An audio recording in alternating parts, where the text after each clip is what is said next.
चुस्त और दुरुस्त है।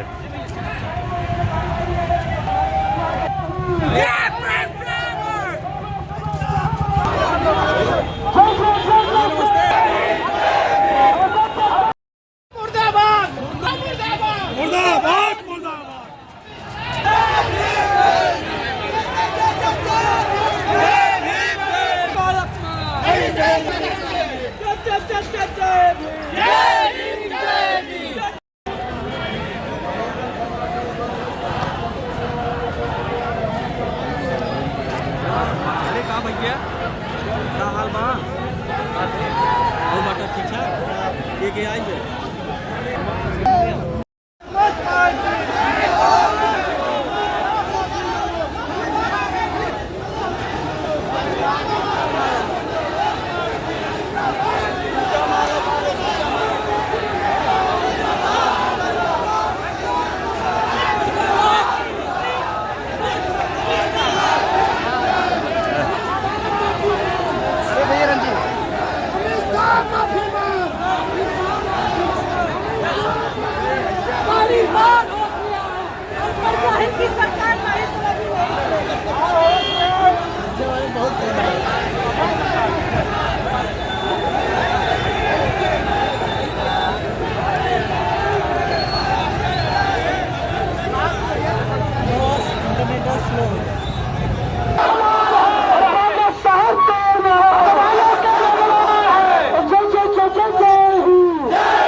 बाबा साहब का अपमान नहीं सहेगा हिंदुस्तान। बाबा साहब अमित शाह इस्तीफा दो।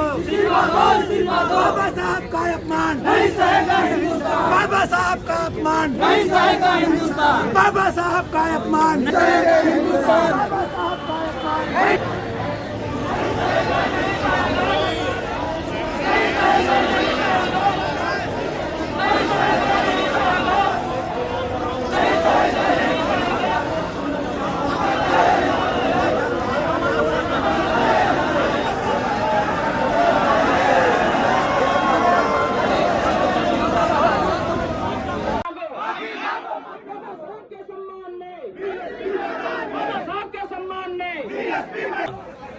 आज जनपद जौनपुर के साथ साथ उत्तर प्रदेश के साथ साथ पूरे देश में बहुजन समाज पार्टी देशव्यापी आंदोलन धरना प्रदर्शन के तहत आज जिला स्तरीय धरना प्रदर्शन जिला मुख्यालय कलेक्ट्रेट जौनपुर में बीजेपी के केंद्रीय मंत्री श्री अमित शाह द्वारा जो शीतकालीन सत्र चल रहा था, जो हम लोगों के दलितों, शोषितों, वंचितों, बाबा साहब डॉक्टर भीमराव अम्बेडकर साहब को जो नाम अम्बेडकर कह करके एक तरीके से अपमानजनक शब्दों से उन्होंने पुकारा, कहा कि शायद ये अम्बेडकर कहते जो है रट रहे हैं, भगवान भगवान अगर कहते तो शायद 7 जन्मों का स्वर्ग होगा।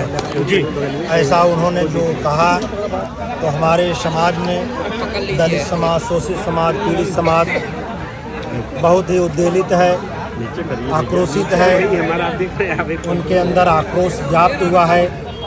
और इतना ही नहीं, परम पूज्य बाबा साहब ने दलितों, शोषितों और वंचित वर्गों के लिए उन्होंने इस धरती पर जो उन्होंने उपकार किया है, इसके पहले समाज में गले में हाड़ी, कमर में झाड़ू बांधा जाता था, लेकिन परम पूज्य बाबा साहब अपने जीते जी संविधान के बदौलत उन्होंने दलित पिछड़े वर्गों के लिए, वंचित वर्गों के लिए जो उन्होंने किया है, तो 7 जन्मों तक इस धरती पर हमारे लिए वो स्वर्ग हो गया है, हमारे लिए वो भगवान हैं।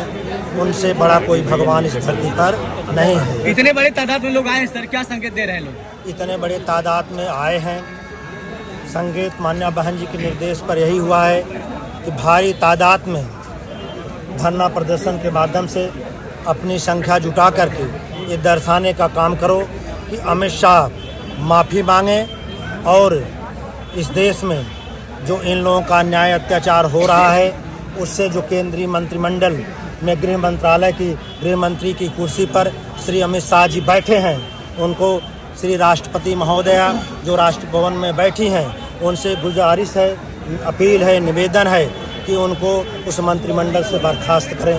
इतने आगे माफी नहीं मांगते, क्या रणनीति होगी बसपा वालों की? निश्चित तौर से बदलाव लगेगा। मुझे लगता है कि आपका मीडिया चैनल खुद एहसास करा रहा है और आप खुद कर रहे हैं कि आने वाले समय में जो बहुजन समाज पार्टी के लोग हल्के में समझ रहे थे, न के बराबर समझ रहे थे कि एक भी उनके सांसद मतलब विधायक एक हैं, सांसद एक हैं, लेकिन माननीय श्री कांशीराम साहब कहा करते थे यदि हमारी तादाद संसद भवन में कम है, लोकसभा विधानसभा में कम है, तो भारी संख्या में हम लोग सदन के बाहर इतनी भीड़ जुटा दें कि जिसकी सरकार चल रही है उसकी चूनी हिल जाए और हम लोगों को काम करने के लिए, अधिकार देने के लिए वो मजबूर हो जाए। तो ये तादाद हमारा दिखा रहा है कि आने वाले 2027 में जो 2027 में आगामी विधानसभा का आम चुनाव होगा उसमें निश्चित तौर पर बहुजन समाज पार्टी का झंडा लहराएगा और आदरणीय बहन जी इस प्रदेश की 5वीं बार मुख्यमंत्री निश्चित तौर पर बनेगी। साथियों, अमित शाह कह रहे हैं हम जो कह रहे थे वो बात लोग नहीं दिखा रहे हैं, हमारे बातों को गुमराह करके दिखा रहे हैं। अमित शाह जो गलत में अपनी बात को बोल रहे हैं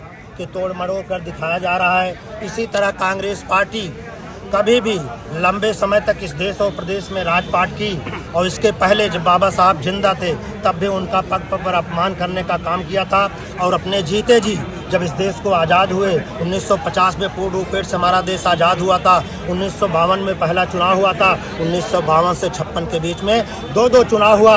ये कांग्रेस पार्टी के लोगों ने कभी बाबा साहब को जीत कर जाने नहीं दिया चुनाव में। तो इस तरीके से बहुजन समाज के लोग 1984 में जब बहुजन समाज पार्टी माननीय श्री कांशीराम साहब के नेतृत्व में आए तो कांग्रेस पार्टी हाशिए पे आ गई और आज तक सत्ता में नहीं है, चाहे वो केंद्र की सत्ता हो चाहे प्रदेश की सत्ता हो। इस तरीके से अमित शाह को मैं कहना चाहता हूँ कि अमित शाह गफलत में न रहो। ये प्रकृति परिवर्तन संसार का नियम है। आने वाला समय बहुजन समाज पार्टी का है। जब भारतीय जनता पार्टी इस देश और प्रदेश से जाएगी तो बहुजन समाज पार्टी भी आएगी, पार्टी आने वाली नहीं है।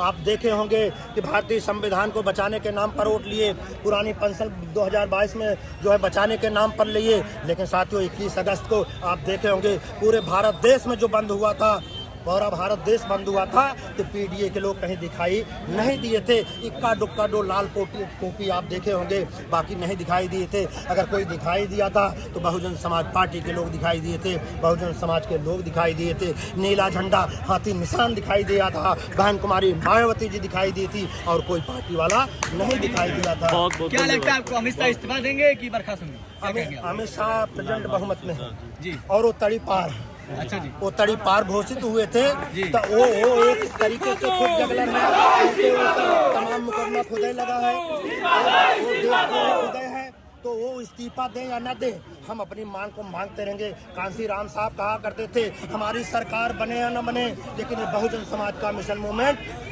चलता रहेगा। इसलिए हम बाबा साहब का अपमान का बदला लेकर रहेंगे। जिस तरीके से कांग्रेस पार्टी को खत्म करने का काम किए ये बहुजन समाज पार्टी के लोग, उसी तरह भारतीय जनता पार्टी को भी खत्म करने का काम करेंगे। अब इस गफलत में न रहो, माफ़ी मांगो या ना मांगो, मेरी मांग मांगो या ना मांगो, हम तो अपनी बात को कहते ही रहेंगे। चाहे सदन में कहें, चाहे सदन के बाहर कहें, चाहे सड़क पर कहें, चाहे गांव कहें, चाहे गलियारों में कहें, चाहे मुख्यालय पर कहें, हम लोग अपनी बात को जोरदार आवाज उठाते रहेंगे, मांग करते रहेंगे।